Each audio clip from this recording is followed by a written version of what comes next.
Welcome to Attention Deficit Hyperactivity Disorder, ADHD. Understanding ADHD, the three areas of diversity and their effect on learning and its behaviour. And this is Module 3, and it's hyperactivity in its many forms. Just in case you don't know me, my name's Andrew Whitehouse. I'm a TEDx speaker. I delivered a TEDx from disability to superpowers. I'm a Bamford lecturer for the British Academy of Audiology, where I delivered creative autism-friendly audiology clinics. And I deliver short courses at Bishop Grosseteste University and the University of Lincoln. I'm a forensic special educational needs and disability consultant. That means that I act as an expert witness in court cases which are related to special educational needs and disabilities. I do training, observations, and I'm a keynote speaker. I've got a very large conference profile, and but most of my work is really very much boots on the ground work. Most of my work is based on observations in the classroom. You can speak to me on Facebook, Andrew Whitehouse at People First Education, Twitter at Andrew WSEN, Instagram at Andrew WSEN, LinkedIn, I'm Andrew Whitehouse with a load of letters after my name. And if you want to email the old-fashioned way, it's andrew@peoplefirsteducation.com, and you can find me on the web at peoplefirsteducation.com. So now we got that out of the way, what we're doing now is we're talking about ADHD, and the bit of ADHD that we're talking about is the H, Attention Deficit Hyperactive Impulsive Disorder. Hyperactivity is the bit that we're going to be looking at right now, and this is the bit that we're going to be investigating. So let's just look at hyperactivity. Hyperactivity, a bit like attention deficit, if you were there for module 2, hyperactivity is the bit that is one of the parts that's only in two types of ADHD. So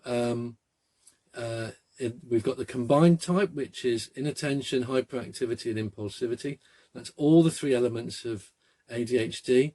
And we've got a condition called hyperactive impulsive ADHD, which is basically the hyperactivity and the impulsivity, but without the attention deficit difficulties. And just for fun, like I've done with all of these, I'm just going to show you here how it works. Here's this slide. You've got impulsivity, hyperactivity, and inattention. The hyperactivity is only present with impulsivity. So you can't have ADHD that's hyperactive inattention, but you can have ADHD that's hyperactive inattention and impulsive, and you can have ADHD that's hyperactive and impulsive, if that makes sense to you. So it's two or three elements. I'd like to say a few words about people with ADHD, and particularly people with ADHD with hyperactivity. These young people grasp life in a unique and vigorous way. They live life to the maximum, experience every second to its full.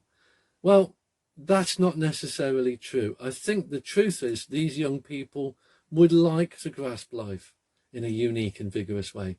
And quite a lot of the time, they are forced to sit still, be quiet, behave yourself, stop messing about, stop fiddling, what you're getting up for, all those kinds of things. I'm not trying to labour the point too much, but those are the kind of things that people with hyperactive ADHD will be up against. And of course, when they're at their best when they have the opportunity to do interesting, exciting, sometimes dangerous and risky things. That's the way that hyperactive ADHD kind of works. And so we're going to be investigating that in this module of ADHD. So what we're saying is sitting and learning for extended periods can be challenging for these pupils. Now, I'm going to ask you, but obviously we're not live, so you can't tell me. Can you remember how long the attention span is for a person with ADHD? Give you a few moments to think about that. Generally, people are pretty good, and they do remember it's your age plus a minute up to the age of 16. Take away 1/3. So what we're talking about there is if you're 10 years old, 11-minute attention span, you would knock off maybe 1/3 for that. So you're looking 7 or 8 minutes would be the average attention span for a 10-year-old person with ADHD. That's really not a long time. And actually, if you're looking at it from that point of view, if you've got something going on in class, like extended writing or listening to a story or a test or an assessment of some kind, you can imagine how difficult that is for these young people. They really do struggle with that, and with the attention, which is strongly linked to that hyperactivity. You lose the attention, you gain the hyperactivity. So what we're saying is sitting still is really not their thing.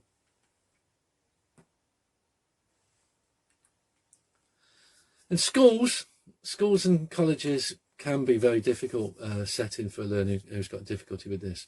If you struggle with sitting still, if you struggle with paying attention, you love to talk to other people, remember what we said about ADHD is processing goes in through the eyes, out through the mouth. So we're basically going, this is a person that loves to talk to other people. It could be that they're a person, if they're in a rural setting, that they may not see their friends in the evenings quite so much. And so what you've got to do is, you've got to remember that the next day in school, when they see their friends again, it may be the first time in 24 hours or so, or around about that they've seen their friends, and they love to chat, and they're being told, sit down, be quiet, pay attention, focus, all those things. And these people, these young people, are going into that setting and are expected to perform successfully. Well, like it says there, warning, I'm not paying attention. And as I said before, if you're not paying attention, I would say the hyperactivity would start to become an issue. So let's look at study breaks. What do we have to do? If you are a person with ADHD, and do you know what? There's a huge part of me that would love to say, or a person, taking regular study breaks is really, really important. So we could be looking at alarms, timers. So we've got alarms that we can use in my little bag of all sorts, which I like to carry. Timers can be set. This is quite a short timer, I would say. I don't know how long this one is, probably 2 or 3 minutes. But you can get an alarm every 20-30 minutes to say, let your child have a short break, 5 to 10 minute break, and that gives them enough time to gather themselves up. It says here, breathe, stretch, refocus, maybe kick a ball about, do those kinds of things, whatever it is that you want to do, but to have that little break. It might sound like a counterproductive thing, but the reality of this is that you're going to get more out of them in the long run. So it's by making those minor adjustments early on, you're giving them the opportunity to actually save later. So giving them a little break. We've put the example here is homework, but it doesn't need to be homework. It can be absolutely anything. But it does need to be considered to give them little breaks. Another thing we need to look at here is moving about, getting up and moving around. I even know this myself. My post doesn't come to the front door. My post comes to a box on a gate. And I know that, in the mornings, if I'm working from home, maybe I'm doing some writing reports or anything like that, then I know that one of my favourite bits is about 10 past 10. I get up, I have a walk, I collect my post, I say good morning to the postman if he or she's around, and I get all that kind of stuff done. And that really works well for me. I then get another break at about 11 o'clock. I go and make a cup of coffee, and then maybe 12 o'clock I have my lunch. And it's not about losing focus. It's actually about refocusing. This helps you clear your mind. You get outside or you get a walk about. You clear your mind. It could maybe reduce the stress. How many of you, you know this, if you're doing a piece of work, you can step away from that piece of work for maybe 5-10 minutes, come back to it, you're regenerated, you're reactivated, you're ready to go again, and that's exactly how it works with ADHD. And one of the ones we do say is, you know, to get outside. When you're taking a break, go outside is a really good one, especially if it's raining or it's cold or something like that, just to get that into, you know, get a bit of what my dad would say, get some air in your lungs, son, to get outside. So getting moving is hugely, hugely, hugely important. A nutritious snack and drink water. So a nutritious snack, you know, some years ago it was quite trendy in schools, particularly in primary schools, to have raisins and dried fruit and things like that on the tables. Now, I'm very, very aware that you've got to be very cautious when you're giving children anything that's going to go in their mouth. You know, we have to be pretty careful about that. But you know, it does help to have a piece of fruit, to have a, you know, to have a piece of fruit if you've got no issues in school. And I know this is a slightly dodgy one, but nuts are very good for that. Dried fruit, some kind of energy bar, all these things are really good. Glass of milk, glass of water, some fruit juice, all those things. Avoiding the fizzies, the Coca-Colas and the Tangos and all those dreadful things. But doing that before you study can help you stay more focused, and it gives you a little bit of energy. One of the things that I notice is a change between Key Stage 1 and Key Stage 2 is in Key Stage 1, they get their morning break snack, and that's usually like a carrot or an apple or a pear or an orange or something like that. And actually when we get to sort of Key Stage 2, they no longer get that. And you know, and it's clear to me that behavioural problems start to kick in after break when they're getting that bit hungry. Because actually in a lot of cases you're asking children to wait from 9 until 12 o'clock before getting anything to eat. In fact, 8 o'clock, they've had their breakfast at home. 9, 10, 11, 12, 4 hours that they've not eaten. Also, staying hydrated helps with staying focused. So, you know, we've got to keep our drinks topped up. It's really, really important. So fuel the body and mind. You cannot feed from an empty cup.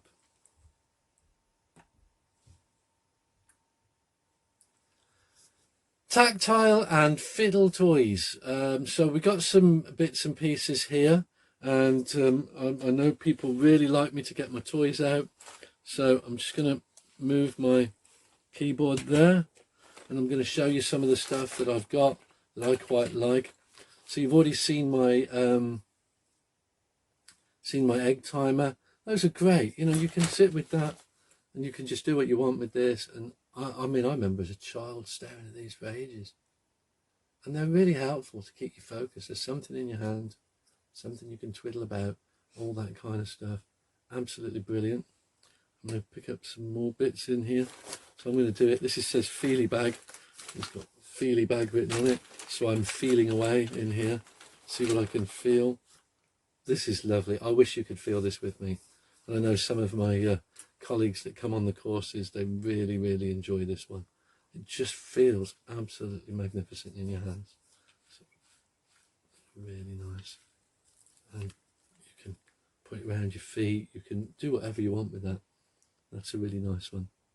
You can be creative, really, you know, it's up to you what you have. Fidget spinners. This is a fidget spinning pen. Can't quite balance it on there. I know I caused quite a kerfuffle one of the courses I did recently where it was an ongoing one in Sutton, where people were quite impressed by this, and they went online and they ordered them, and the next time I saw them, pretty much everybody had one of these things, or quite a lot of people. These ones I've picked up free. People will give you these. What else is in here? I'm just thinking about my friend Damien, who comes on courses. He really loves this. This is a great one. You just sit there, just messing about, tighten it up, twisting it off, all those kinds of things. I know some things going through your mind, maybe you're thinking, oh, they could be a bit noisy and a bit disruptive. But, you know, there are alternatives, and I'll show you some of those in a minute. This is a fidget cube. I really like this. This one in particular is pretty special to me because I did lose it for quite a little while, and I've only recently found it again. So I was excited. You can clip the button on and off. You've got your 5 buttons here, little rolly thing, and some of that there, whatever they call that. It's quite good fun.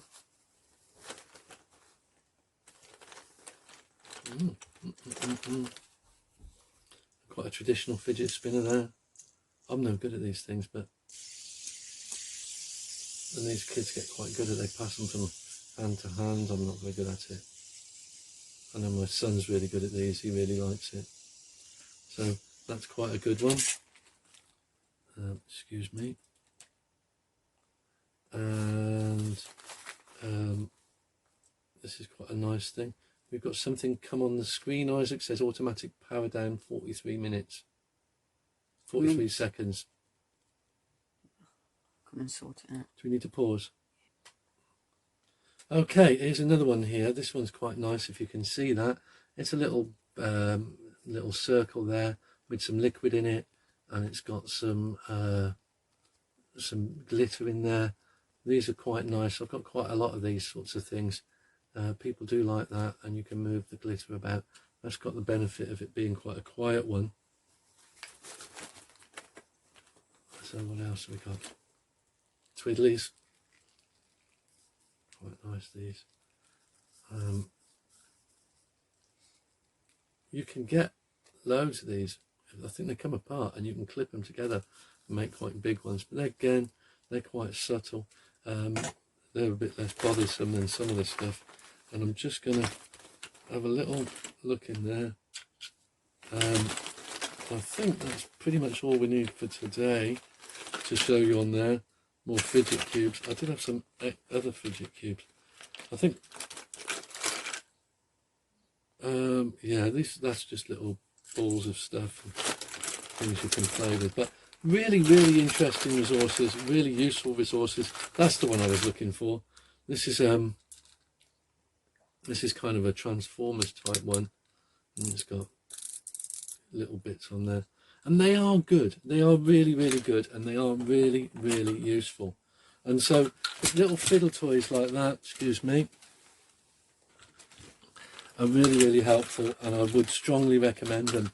And I know people get a little bit funny about them, and they say, well, I don't know why these children should have these. They have them because they need them. So I'm just having a little fiddle about in here, in the fiddle bag, in the feely bag. I'm trying to find something for you. Talk amongst yourselves for a minute. Oh, do you know what? I'm going to have to open an envelope and get a brand new one out. But that's okay. Just get rid of my other bits and bobs there. So this is really nice. And we can move the page on. And this is really discreet. And this is called, it's based on Fitbit. And it's called a fidgety bit. And as you can see, that kid's got it on his wrist there, and you sit like that. You have it on your wrist. My wrists are too big.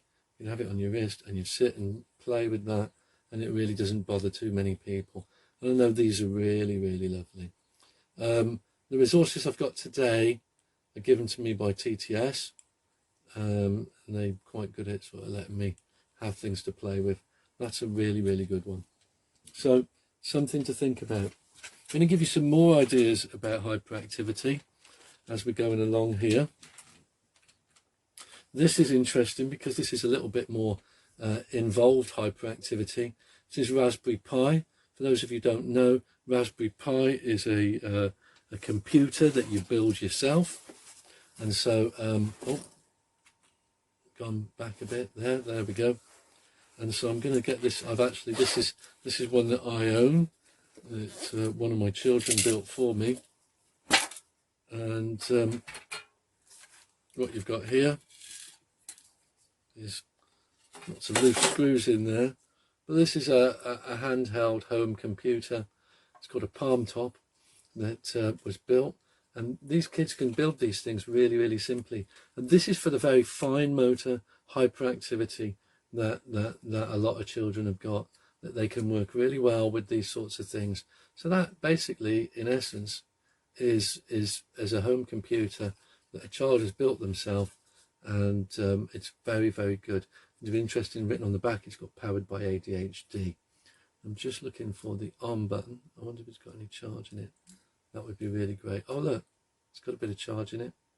So you can see that it's not a fake, and that thing works. If you leave it booting up, you can show them when it's booted up. I could, if I leave it booting up. Yeah, oh look, it's booting up now. But it won't take long. No, I didn't. Is it on? It's coming on. It just takes a bit. Yeah, now look, you can see the mouse. There it is. Yeah, there it is. And it's a touch screen. So really, really good stuff that you can use. So quite good fun and great idea.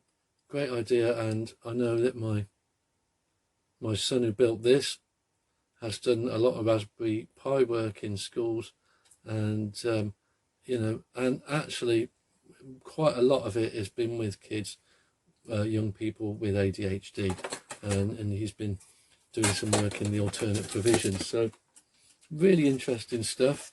Going to pack that away for you. And then something that I found was really useful for me as a fiddle toy was the BlackBerry. Unfortunately, I don't use them anymore. They've gone a little bit. You can still buy them, but there's just nothing more pleasurable than those little buttons, playing with those little buttons. So if we could bring it in a bit closer there, and it's just that lovely, lovely feeling of, you know, and that would be quite a helpful little toy. So, you know, there's lots of options, lots of things you can do, and those in particular are particularly good. So, moving along now. Okay. Here's a thing that does get on my nerves, and I must admit I get a little bit upset about this, is doodling, fiddling, all the rest of it is a really great thing. But when... Sorry, 1 second. This way? Is that still recording? Yeah. Okay, good. I'll check. I forgot if we've done it. Yeah, sorry. Excuse our little check up there. We're doing this at home, folks. We're making the best of the coronavirus, and we're doing what we can. And these films, I must mention our producer, director and editor, Isaac Thompson Whitehouse, who is an absolute genius at this stuff. And if you like the work he's done, he's available for bookings. Right, so doodling, messing with notes and creating mind maps are all really good. But here's the bit that upsets me, is if you give a child a resource like some kind of fiddly toy to play with, and then someone else, another member of staff, takes it off them. Don't do it. Please, please, please don't do it. It's not a helpful thing. You know, it's a need. Yeah, it's not a want, it's a need. These kids need something to be messing about with. And then we move on to gross motor hyperactivity. And this is Jane. Jane is a Senko up in Yorkshire. And she's a good pal of mine. I've worked with her a lot over the years. Now, Jane works very, very hard. And we had a twilight meeting in her school. And I'm going to keep you on tenterhooks a little bit, but I gave Jane a resource to help her. She gets quite gross motor hyperactivity, and I gave her this, which is, all my toys are coming out today. Is that on the screen all right? That and that is a what we call a fidgety feet, and You put it on the ground and you get to move your feet about on that. I always say to the children, don't do it, don't do anything, let it do the work, and it will do the work for you, and it will move it about and all the rest of it.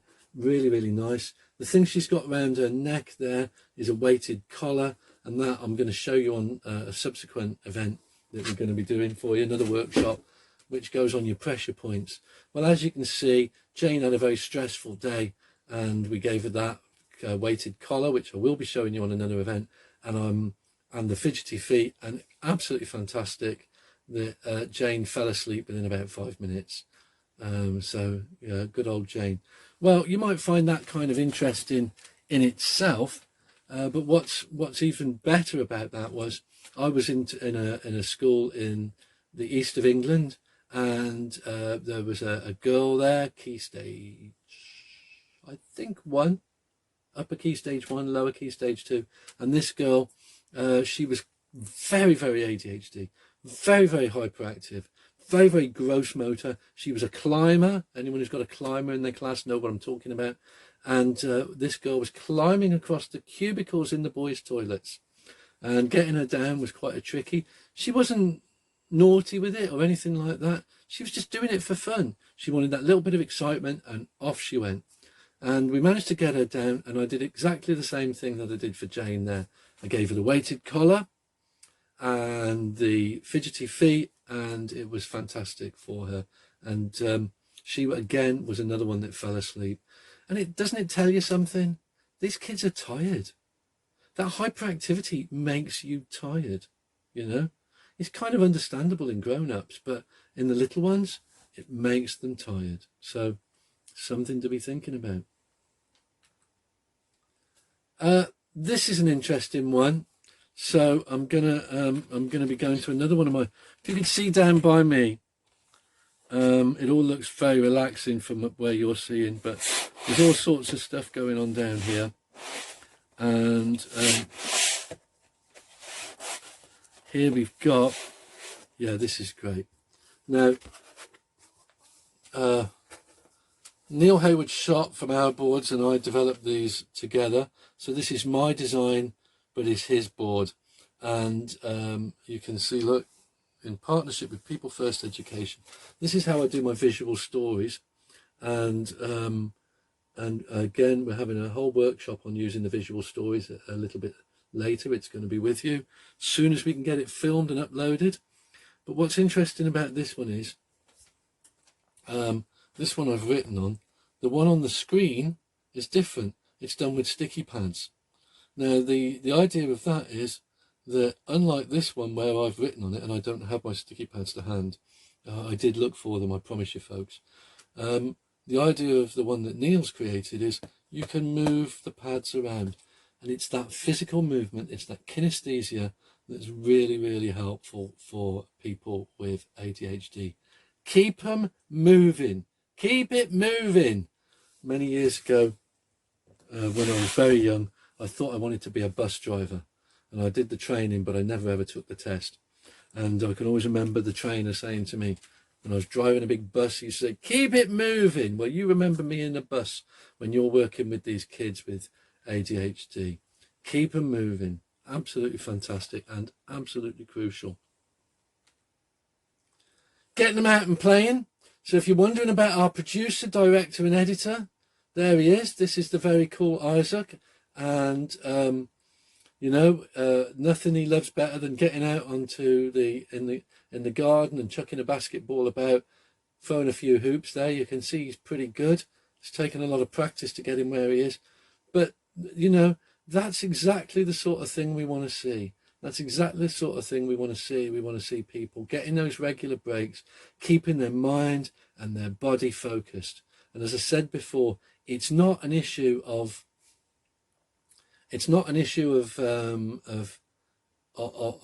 stepping away and wasting time.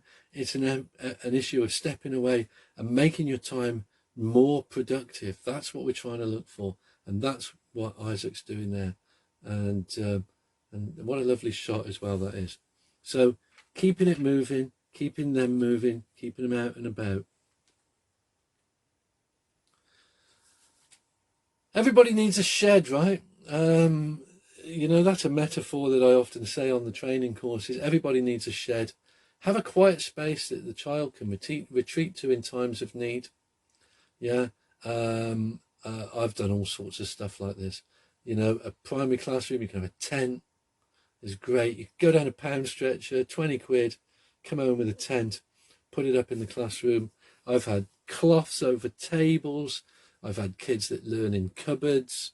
All those kinds of things. I do remember on the news there was a teacher who got into trouble for a child that was learning in the cupboard. And I remember thinking, my golly, I've done that loads of times. But of course, I don't know the circumstances of that. I'm talking about kids that just need to get away for a bit and, you know, not in a locked cupboard with the lights off, but just somewhere where they can get out of the way and have a little bit of a chill out somewhere. One of the schools I've worked in the last 12 months, they had what they called bistro style seating outside the classrooms. So they had a corridor that went round the school in a square. So it's a traditional shaped school with a hall in the middle and a classes going all the way around. And they had little tables and stools that the children could go out, get out, chill out, get out of the noise, get out of the fuss, get out of the bother, and do some different things in those areas. I mean, they're fantastic. In secondary, you can pretty much do the same thing. Little areas could be here and there around the faculty and make it accessible. One of the things I always say about these things is you never, ever, ever, never send them as a punishment. They are not a sanction area. We don't want negative connotations. We want positive, positive, positive connotations with this stuff. And that's the most important bit, that the kids are there, they want to enjoy this stuff, they want to be happy. It's their happy escape place. Just in my own experiences of these things, I remember when I was teaching in North Lincolnshire many years ago, and so many years ago, but feels like yesterday, and I had a little area it was a table in the corner, and quite some challenging children in this classroom, some challenging behaviours rather, and all I used to do is I had the Argos catalogue, and the Argos catalogue was sitting there, and the kids were allowed to get up and go there at any time they wanted, absolutely no problem at all. And what was interesting about that was that it was so popular, I had to put a second one in an opposite corner of the room. So these things really do work, and I really, really do recommend them. So give it a go. This is this I couldn't bring with me. If you could see the space I'm working in, it's quite small, and I couldn't actually bring this with me. But this is a cube. I would say a meter cubed. It changes colours. It's you can set it to flashing lights. It'll go yellow, green, blue, red, yellow, you know, and all the different things. And you have all these different settings, and it's quite an exciting piece of kit. We normally use it for sensory rooms. So we use it for young people with autism, that they could take it in a sensory room, set it to a pace and a colour or a range of colours that you might want that for, and that would be fine, and it's just a relaxing thing. But you know, these so many of these resources are multifaceted. So this one's a really good example. This was used with a boy with ADHD who really, really couldn't sit still. He just couldn't. And his outlet for his hyperactivity could sometimes be quite violent, and people would get hurt. And so what we did was we got this cube, and I put it in his in his little breakout room where he was working with a one-to-one, and he actually decorated fish and put fish on it, and he created a kind of an aquarium look. It's on the yellow set in there. I'm really sad to say that he did have it in blue and green, and he was flashing from blue to green, and I didn't get a photo of that, but I have got a picture there, and I'm sure you get the general idea of what we do with this thing. Absolutely brilliant. Really, really good. And it's just that channeling that hyperactivity into something positive, something that's not going to get them in trouble. So here's an activity for you. You're anxious about a situation at work on Monday and you can do nothing about it until then. How will you calm yourself over the weekend? How will you stop yourself from escalating?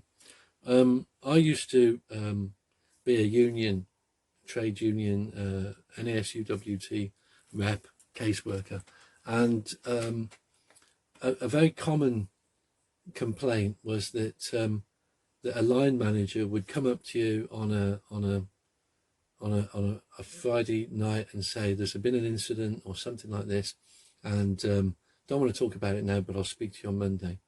Well, essentially what that person's done is they've ruined that other person's weekend. And it's interesting because, you know, there's so many different ways of handling this or not handling it, as the case may be. And it strikes me that people with ADHD, in our case, what we're talking about today, young people, children with ADHD, do worry about things. They will stress about it, they will panic, and they will work it up, and they will get into really sort of quite a state over at the weekend. So the reason I ask this is, how do you manage a situation like that? And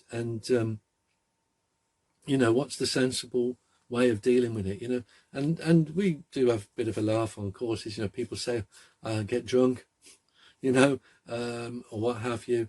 But you know, a lot of people say I would phone a friend, I would talk to my friend, I would talk it through, try and work it out, what sort of thing, what I need to do about it, how I need to handle myself. You know, others would say, well, you know, I would just get lots of exercise, I would go walking, I would get out there, you know, and I suppose what we're trying to do is we're trying to create a situation where children with ADHD, if they've got something on their mind, I want them to feel in a safe place that they can come and talk to you or me or anyone who's around there and help, you know, in order to help them out, in order to make that time where they're worried about something more productive, and you know, and have that area of trust, and actually tell us what sort of thing helps them. How do you help yourself in situations like that? I mean, I know how I would deal with things, but how do they deal with things? So how do you stop yourself from escalating? Ask yourself that question. How are the children going to stop themselves from escalating? Okay, I'm just moving the slides on. Here's another one for you, and I really like this one. It's a case study, and this was actually a young man that I worked with, and I've changed his name, but this is a real case study. It really happened, and I'm interested to see how you might perceive this one. So I'm gonna talk about it, and then when I get to the end, I'm going to tell you to pause. I'm not going to pause, and then we'll see what your thoughts are. And then, if you know, obviously we don't have that same interaction as we would have on a face-to-face course, but it'd be interesting if you got on the same lines as the ones that I got on. So during English literacy lesson, it was a few years ago, it was literacy back then, Alex is usually very excitable, engaged with the text. Alex is very, very gross motor hyperactive. He's very verbal. Oh, by the way, and he was year 4. During whole class discussion, Alex often contributes lots of interesting and useful ideas. Sometimes you need to remind him to give the other learners a chance to contribute. And what I'm basically saying is Alex was a child that really didn't shut up. You know, Alex would be on one for most of the time, and he really didn't give the other kids much opportunity to contribute. And you might have to say to Alex, come on Alex, just calm, just, you know, be a bit quieter. Of course, if we'd had the talking whiteboards back then, which I'm going to remind you, I should have one here. Yes, I have whiteboards where we can record messages into them. So I'll just show you again. My name is Alex, and I use this talking whiteboard. My name is Alex, and I use this talking whiteboard. So we know about this sort of stuff. You know, we'd have basically maybe used one of those back in those days, but we didn't have them then. But you had to quieten him down.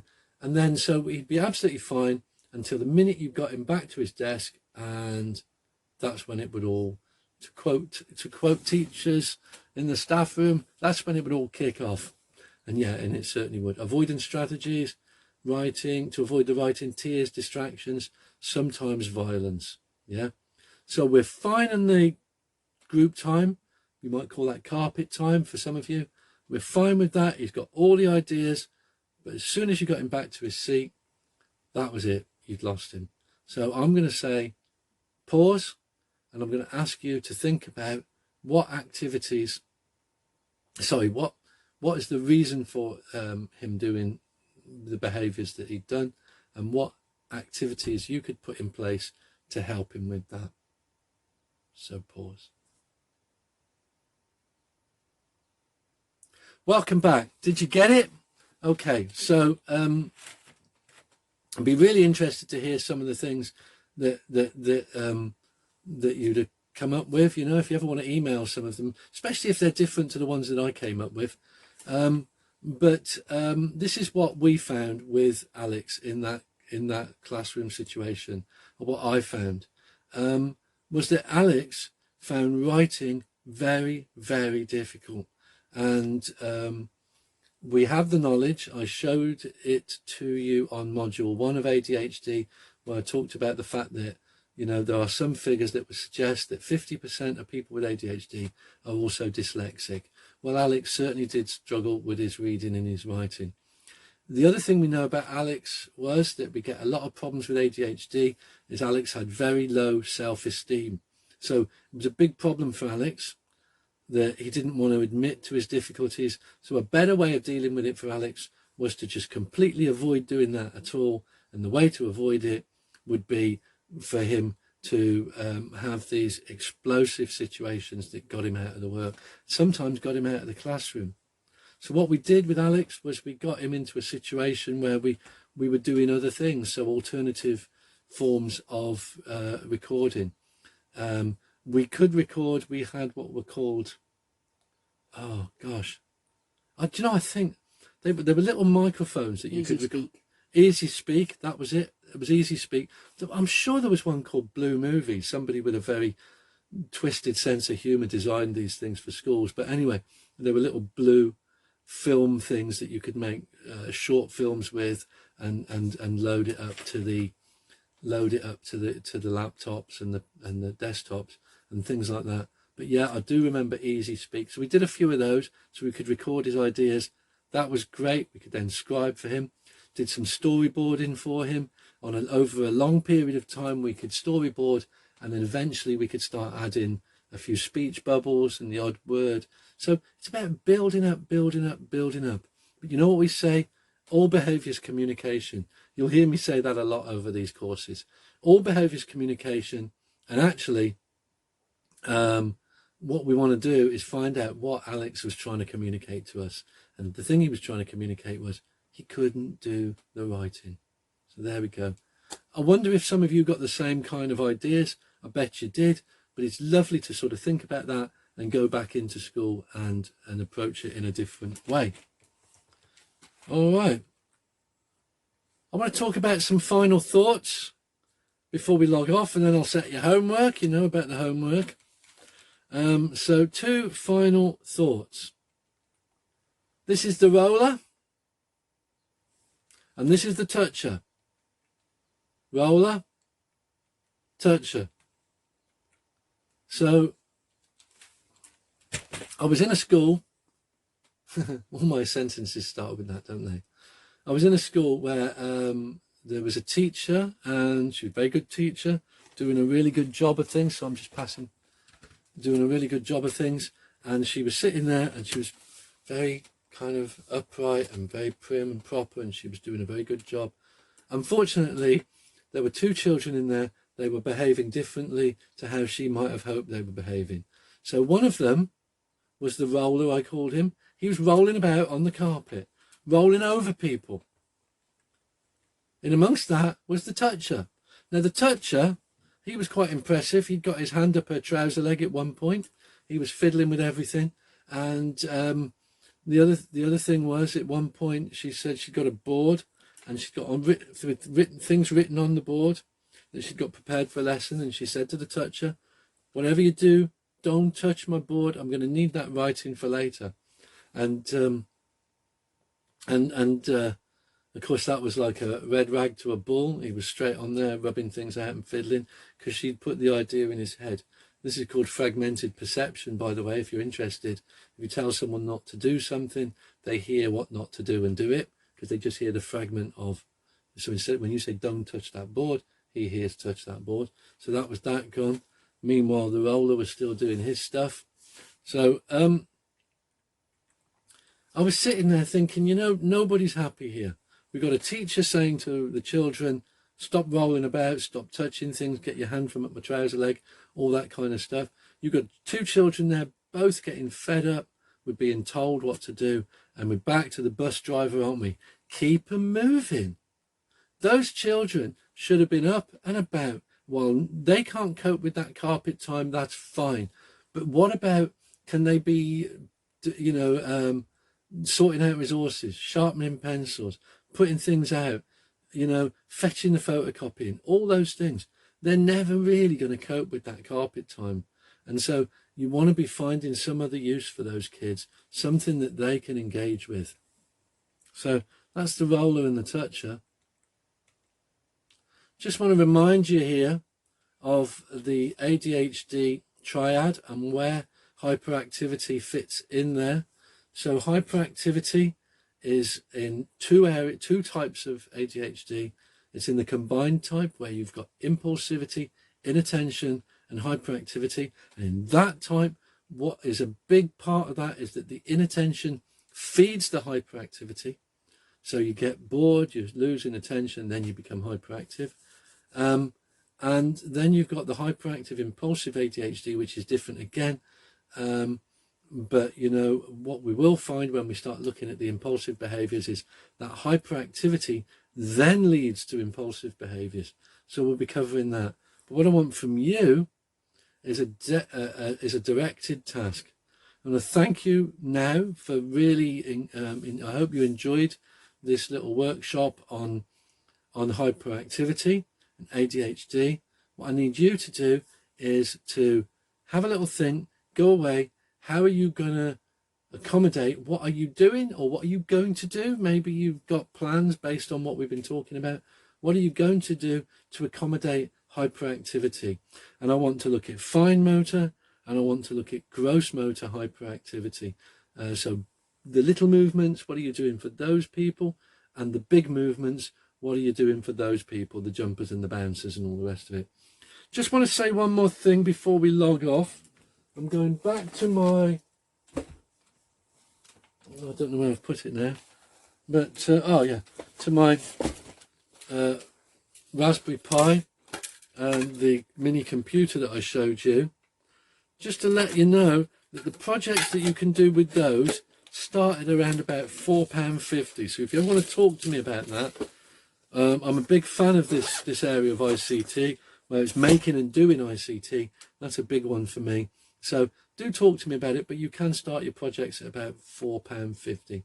Thank you very, very, thank you very, very much for listening, and I hope you enjoyed the workshop.